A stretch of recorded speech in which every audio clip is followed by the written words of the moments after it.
네, 122회 KPC 모의고사 총평 진행하도록 하겠습니다. 저는 김윤성이고요. KPC에서 기본반 과정을 담당하고 있습니다.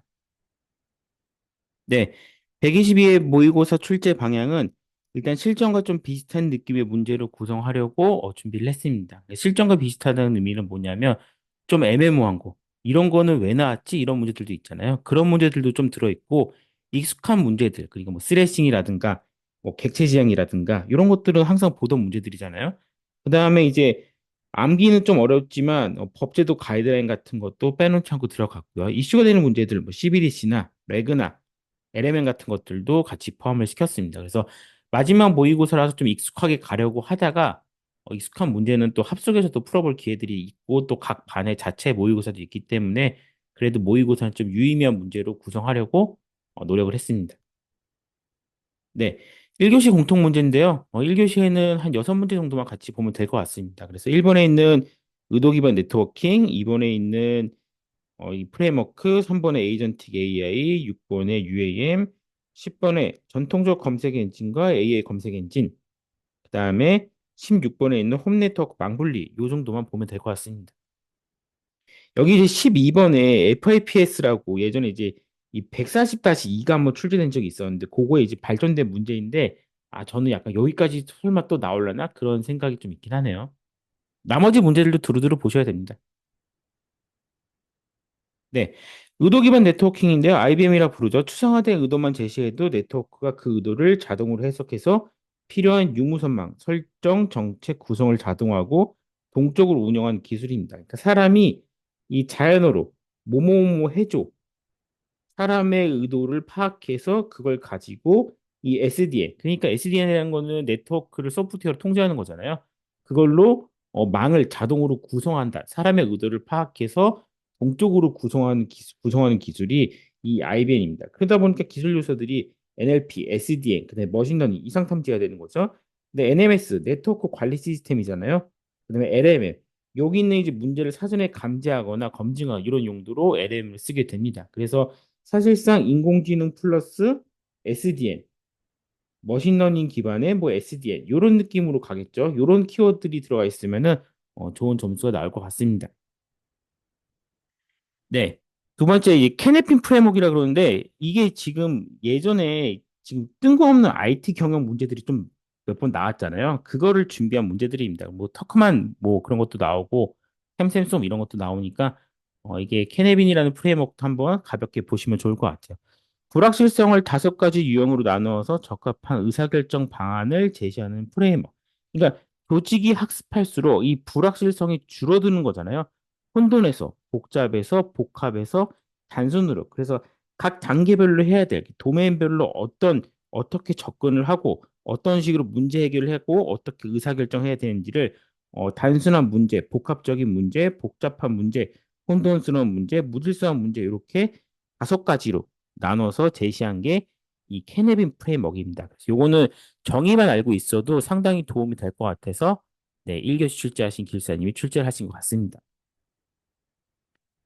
네, 에이전틱 AI 가트너 2025에 들어가 있는 거잖아요. 거기서 첫 번째 들어가 있는 거고 가트너 문제는 이제 10개가 다 나오는 경우들은 별로 없지만 그중에 한 개 정도씩 꼭 출제가 되고 있기 때문에 한번 볼 만한 필요가 있습니다. 그래서 이 에이전틱 AI를 보면은 반복적인 일상적인 업무를 AI에게 대신 처리하고 직원들이 보다 창의적이고 전략적인 업무에 집중할 수 있도록 한다는 건데 단순 반복되는 업무들은 인공지능에게 맡기고 인공지능이 처리하지 못하는 업무들을 사람에게 토스를 하는 거죠. 그런 식으로 동작시키게 만들어 놓을 수가 있습니다. 그래서 이 외부의 자극들, 뭐 멀티모달이라든가 이런 상황에 대한 인지, 그 다음에 이걸 가지고 추론, LMM이나 레그 같은 것들이 들어가 있죠. 그 다음에 행동, 그 다음에 학습, 이런 식으로 구성이 되어 있는 게 에이전틱 AI입니다. 이 구성도를 가지고 여기 있는 이제 구성 요소들을 같이 적어 주시면은 좋은 점수가 나올 수 있을 것 같습니다. 네, UAM 모의고사에 몇 번 나왔죠. 드론 택시 같은 것들이잖아요. 여기서 주요 키워드는 EVTOL, 전기식 수직 이착륙이죠. 이렇게 쭉 하고 올라가고 이제 드론처럼 피고 날아가는 거잖아요. 여기는 이제 누구나 다 쓸 수 있는 문제들이니까 6G랑 연계해 사용하시면은 작성을 하시면 좋을 것 같습니다. 결국에는 이 UAM이 지상에 있는 5G 기지국과 통신하기엔 좀 모호한 부분들이 있기 때문에 결국에는 이제 10km 이하에서 동작하는 근거리 위성, 요 저궤도 위성들이랑 통신하는 그런 스펙들을 많이 연구를 하고 있거든요. 그래서 UAM과 마지막 6G의 표준 현황과 연계 제시를 하시면은 좋은 점수가 나올 거라고 봅니다. 요것도 가볍게 체크하시고요. 얼마 전에 그 뉴스에서 한번 나왔죠? 그냥 전통적 검색 엔진과 AI 검색 엔진. AI 검색 엔진이라는 건 뭘까요? 이거는 생성 AI를 사용한 검색 엔진 같은 것들을 의미를 하겠죠. 그래서 최근에 이제 서치 GPT가 공개가 되었잖아요.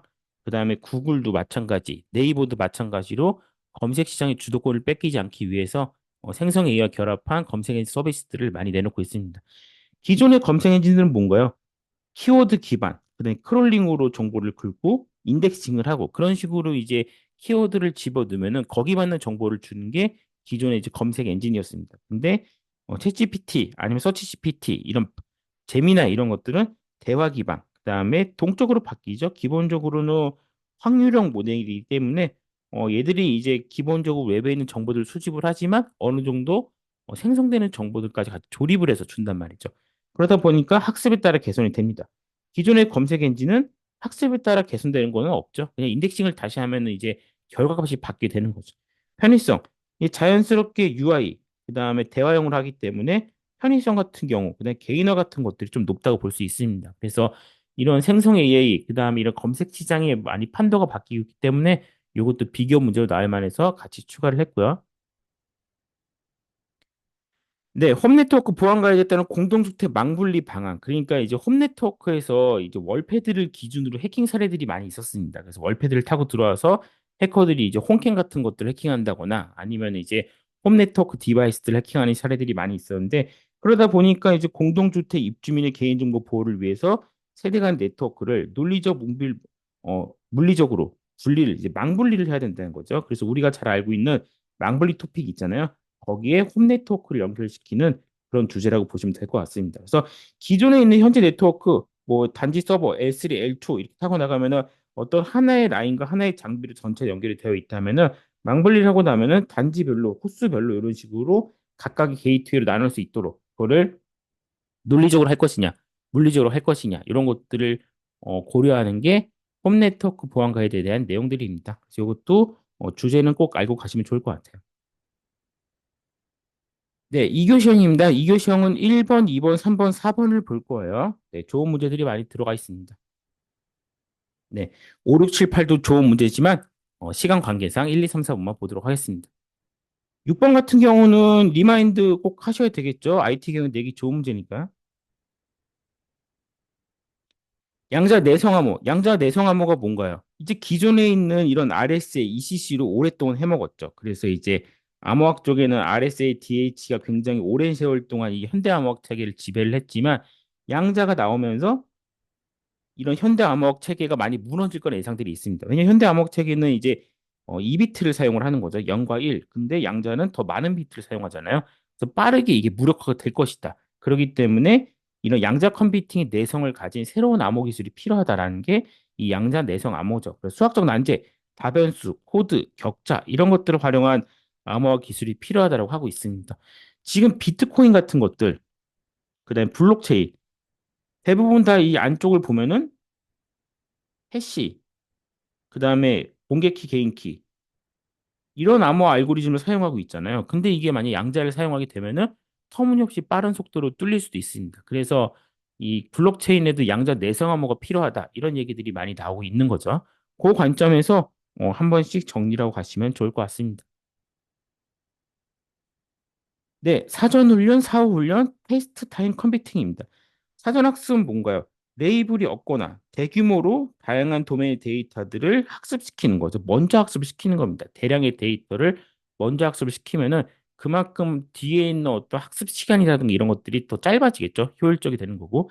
사후 학습, 특화된 데이터셋을 사용한 겁니다. 사전 학습 이후에 더 효과적으로 한정된 분야를 트레이닝 시키고 싶을 때. 그래서 소규모 데이터, 태스크 맞춤형으로 조정하는 게 이 사후 학습이 되는 거죠.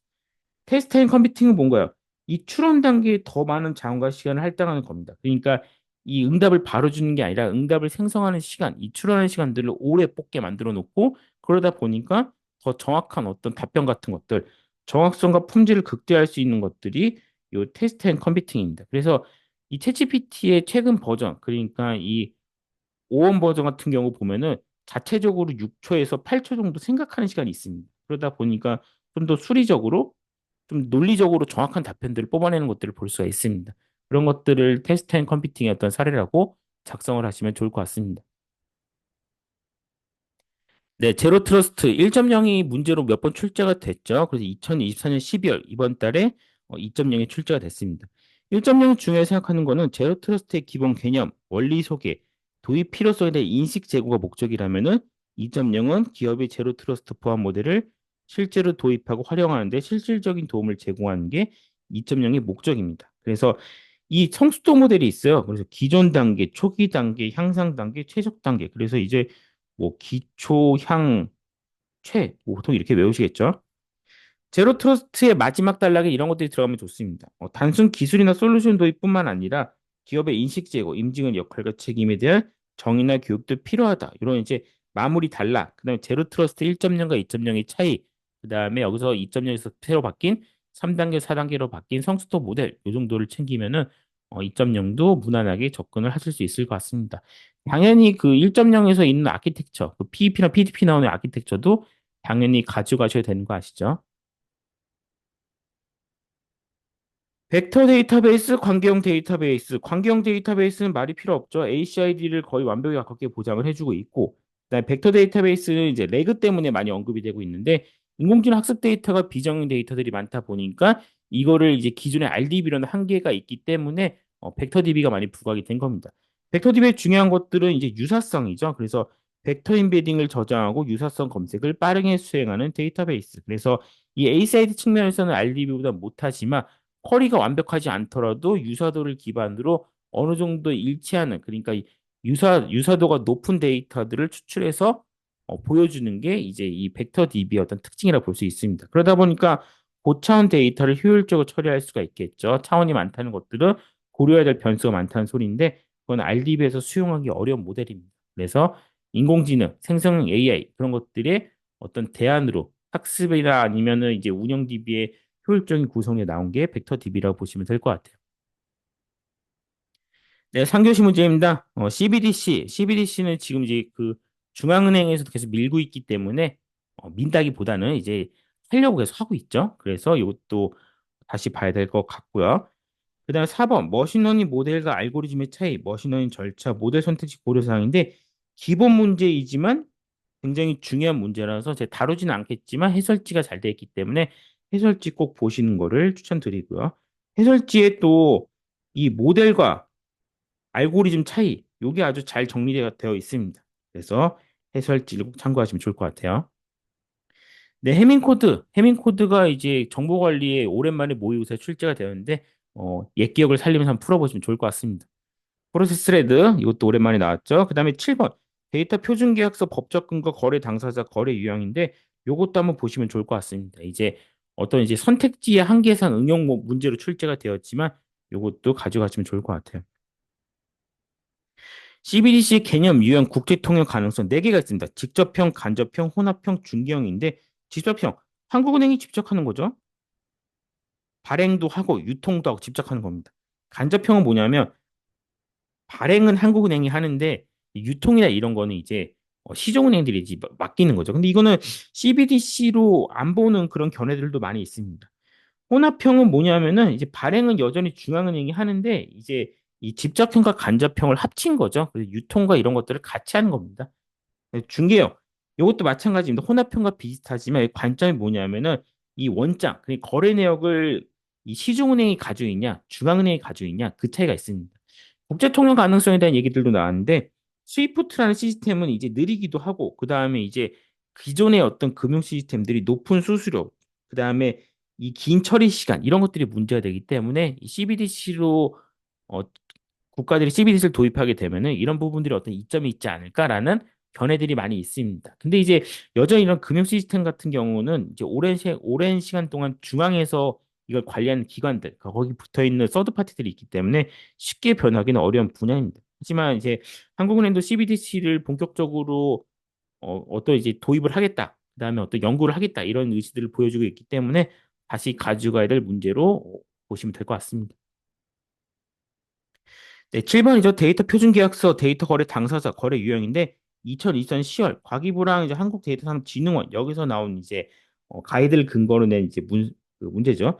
데이터 제공형, 데이터 창출형, 데이터 가공 서비스형, 데이터 중개형인데 데이터 제공형은 뭐냐면 이제 데이터를 보유하고 있는 기관이 뭐 API라든가 이런 식으로 가공해서 주는 겁니다. 기존에 갖고 있는 데이터일 수도 있고 앞으로 수집할 데이터일 수도 있겠죠. 데이터 상출형 여러 명의 당사자가 모여갖고 없는 데이터를 만들어주는 이런 것들이 데이터 상출형입니다.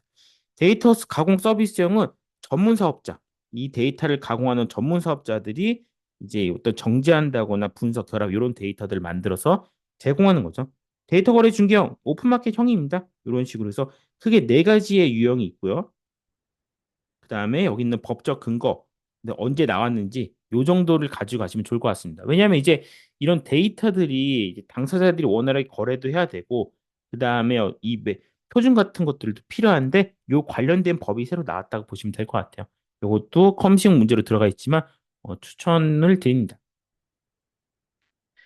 네, 4교시 AI 기본법이에요. 올해 11월이죠. 네, 요것도 꼭 가져가시면 좋을 것 같고요. 이 운영감리랑 유지보수감리가 나왔는데 이제 OP감리랑 이런 것들이 MA감리죠. 근데 여태 동안 출제된 적은 없었지만 이거 읽어볼 만한 그런 가치는 있습니다. 그래서 보통 제가 이제 모의고 총평할 때 이제 법제도 가이드라인 같은 것들은 잘 다루지 않는데 요거는 가져가시면 좋을 것 같아요. 그 다음에 4번에는 레그 시리즈 요거 가져가야 될 것 같고요. 그다음에 스레싱 요거 워낙 유명한 문제가 리마인드 객체 지향도 리마인드 그다음에 UWB도 한번 가져가시면 좋을 것 같습니다. 얘도 이제 스마트폰 좀 고급 비싼 스마트폰에 많이 들어있는 기술들인데 위치치기 할 때 쓰잖아요. 이것도 가져가시면 좋을 것 같고 마지막에 사전 적정성 검토제 요거 같이 볼 겁니다. AI 기본법 2024년 11월이죠. 과방이라고 부르는 지금 이제 24년도 12월 기준으로 아주 그 나라가 난리잖아요. 그 직전 11월에 통과된 아주 귀한 법안이죠. 그래서 이 AI 개념 규정, 산업 발전 지원의 근거, 기준 명시, 신뢰 기반 조성에 따른 기본 사항 규정한 법안입니다. 이런 것들이 왜 필요하냐면은 보통 인공지능 사업을 활성화를 시켜야 되는데 이 활성화를 시키려면 뭐 법제도도 그렇고 기관도 그렇고 정부도 그렇고 좀 도와줘야 된단 말이죠. 근데 뭔가 지원 사업이라든가 아니면 사업을 해야 되는데 근거가 없는 거예요. 그래서 뭐든지 하기 전에 근거 법률을 만들어 놓고 이 법률의 근거에서 지원을 한다거나 어떤 활성화를 시킨다거나 예산을 투입시켜야 되는 거죠. 그래서 이 본격적으로 사업을 벌리기 위해서 인공지능이 많이 활성화될 것 같으니까 그 앞에 있는 기본법을 먼저 세팅을 하는 겁니다. 그래서 마침 이 AI 기본법 제정안이 24년 11월에 통과가 됐기 때문에 출제 확률이 좀 있다고 봐야 되겠죠. 그리고 이제 최근 지금 전국에 거의 지난달에 통과된 법안이기 때문에 뒤에 뭐 법안이 통과가 되겠나요? 지금 싸우고 있는데 보통 거의 마지막일 것 같습니다. 그냥 나이브 레그, 어드밴스드 레그, 모듈러 레그인데 순서대로 보시면 돼요. 여기서 이제 1번에서 2번으로, 2번에서 3번으로 가는 겁니다. 보통 이런 것들은 1번에 어떤 문제점이 있어 2번이 그걸 보완을 했고 2번의 문제점을 3번이 개선한 이런 형태로 가는 거죠. 레그라는 건 뭔가요? LMM에서 답변을 생성하기 전에 먼저 관련 정보를 검색해서 이를 이용해서 응답을 생성하는 거죠. 할루시네이션을 방지하기 위한 대표적인 방법이죠. 출제도 됐고요. 그래서 구현 및 접근 방식에 따라서 세 개로 패러다임으로 구성할 수 있는데 라이브렉을 보시면 주로 간단한 검색이나 생성 그래서 문맥이 일치하지 않거나 일관성이 없을 수 있습니다. 이걸 개선한 게 어드밴스드 레그죠. 라이브렉의 반전 보완, 검색과 생성 사이의 상호작용을 최적화하고 피드백 루프나 후처를 이용해서 이런 이제 컨텍스트 같은 것들을 좀 더 잘 이해할 수 있도록 만들어 놓은 게 어드밴스드 레그입니다. 모듈러 렉은 뭐냐면 어드밴스드 레그의 어떤 단점을 보완했다기보다는 발전된 형태. 그래서 이 검색 생성 평가 등 구성 요소를 독립적인 모듈로 분리하기 때문에 확장성 측면에서 훨씬 더 유리한 장점들을 가지고 있습니다. 그래서 이 LLM을 사용하고 있는 조직들이 레그는 거의 기본적인 아키텍처로 들어갈 만큼 최근에 많이 주목받고 있는 분야죠. 같이 가져가시면 좋을 것 같습니다. 좋은 문제고요. 사전 적정성 검토제 이제 2024년 3월에 고시가 제정이 됐는데 이것도 그런 겁니다. 사업자가 AI 등 신기술 개발이나 신서비스 제공 기획하는 과정에서 개인정보보호법 준수 여부가 불확실한 경우 처리 환경에 적합한 개인정보보호법 적용 방안을 사업자랑 개인정보보호위원회가 함께 협력해서 말하는 제도. 이게 뭔가요? 내가 뭘 하고 싶은데 이 개인정보보호법에 걸릴까 봐 좀 움츠러드는 거예요. 그러면은 사업을 못 하면은 일자리 창출도 안 되고 세금도 덜 거치겠죠. 그래서 정부가 이런 것들 뭔가 네가 좀 아리까리한 게 있다면은 개인정보보호위원회랑 같이 해갖고 합의를 본 거면은 이거는 나중에 문제가 되더라도 문제 삼지 않을게 이렇게 한 겁니다. 그래서 사후의 행정처분 등에 대한 법적 조치 취하지 않습니다. 이거는 우리랑 협의하고 내놓은 서비스이기 때문에 우리가 법적 조치 취하지 않겠다라는 거죠. 그러면은 사업자들은 좀 더 이런 이제 그 보호법 적용 위험 요인들의 해소로 안정적인 사업을 추진할 수 있고 그 다음에 정부는 이런 사각지대 해소, 정보 주체도 권리 보장 이런 것들이 가능하겠죠. 넓게 보면은 이제 PBD 개인정보 보호 중심 설계 요 연계 토픽이라 볼 수도 있습니다. 이걸 지키게 되면은 어떤 PBD스러운 설계가 진행이 되겠죠. 이것도 기출이었죠. 네, 이런 식으로 기출과 연계해서 가져갔으면은 좋을 것 같습니다. 네, 마지막 이제 135회 직전 마지막 모의고사죠. 답안의 완성도를 한번 점검해 보시면 좋을 것 같습니다. 시간 관리. 문항당 10초에서 20초씩은 남겨야 돼요. 그래서 어떤 번호라든가 아니면 뭐 밑줄 그을 수도 있겠죠. 그런 것들 한 번씩 확인해 주시면 좋을 것 같고요. 답안지 구성에 표를 많이 사용을 하시면은 키워드를 위주로 조금만 써야 돼요. 그러니까 너무 글을 많이 쓰신 그냥 표를 중심으로 사용하는 답안지에 글까지 많으면은 읽기가 어려워집니다. 그래서 최대한 적은 글자 수 대신 핵심 키워드 좀 도출하시면 좋을 것 같고요.